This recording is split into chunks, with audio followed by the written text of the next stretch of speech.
Welcome back to the Taiwan Outlook. I'm your host, Rui Guo. We will continue our conversation with Professor Chen Lin-Lin, who is the Dean of the College of Design here at the National Taiwan University of Science and Technology.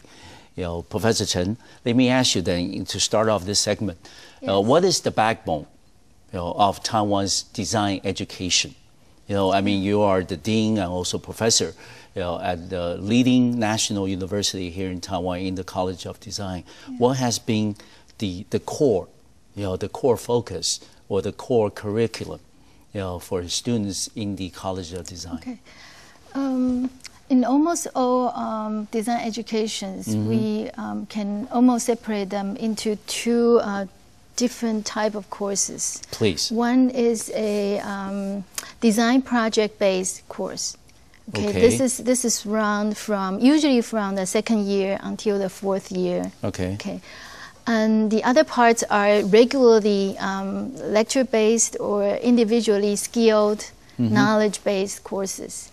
The idea is that you learn the basic skills, for example, computer-aided design, abilities, design methodologies, methods, statistics, things like that. Okay, and then you have these design project-based course where the students are supposed to apply what they have learned in other courses to developing something, designing something. Of course. Usually the project starts out from being very small to gradually bigger and bigger. Of course.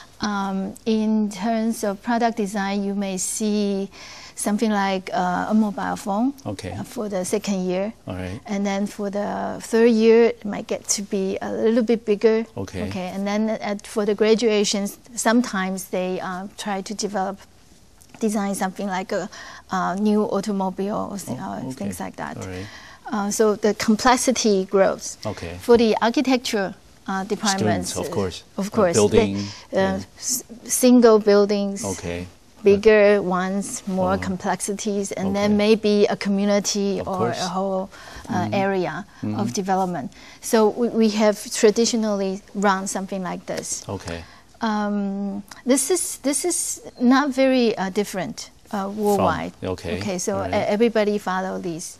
But Taiwan's strength, I feel, is that Taiwan, over the last 20 to 30 years, even though we've spent a lot of time making other people's products, but we have created one of the strongest base of design and technology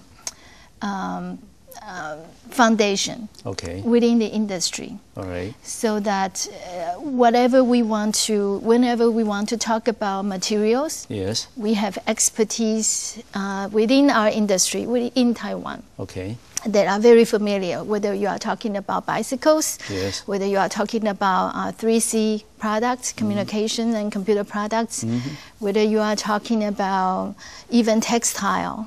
We have a bunch of people who are very familiar with every detail of how the things are made.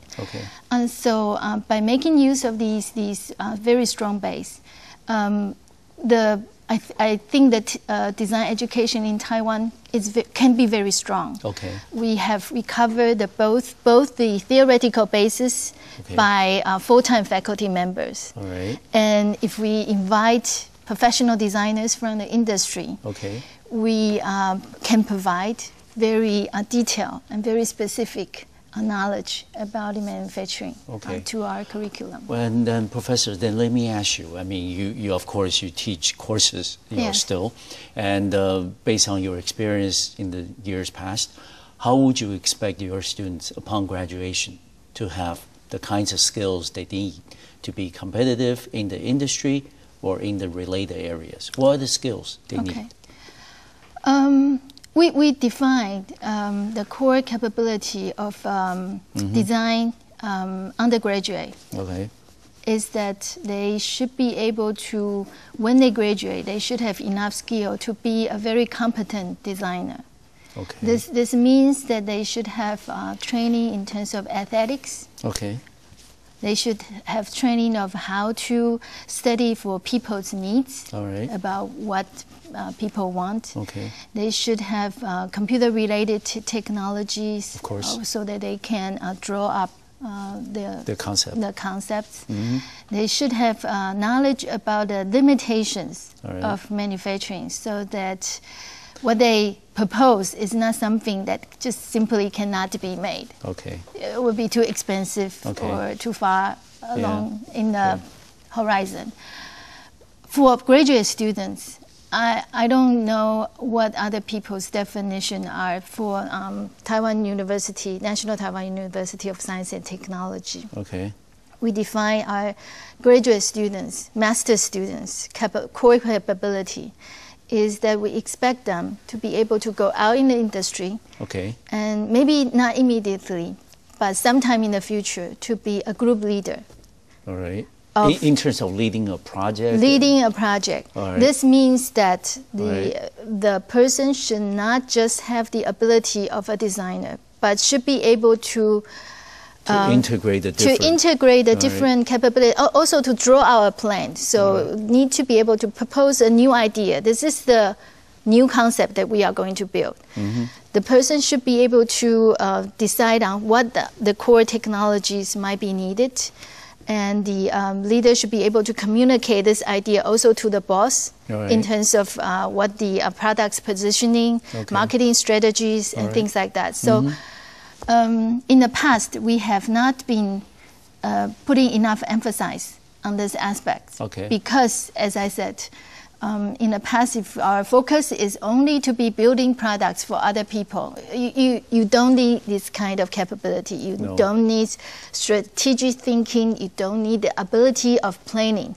But if we are going to try to move up and propose our new ideas, then we need to train our graduate students to go one step behind, above, to think strategically. If I propose this product, what would be its position in terms of the world's market? But I think commonly people will have a question in the back of their minds saying that, Professor, all you say is wonderful, but some of the skills you can learn, you can be taught. But how do you teach design when it's an innovation, when it's an original idea? How do you teach your students to think, think things that are originally, conceived? How do you do that? There are actually several different techniques or paths. One way is that we always emphasize observations.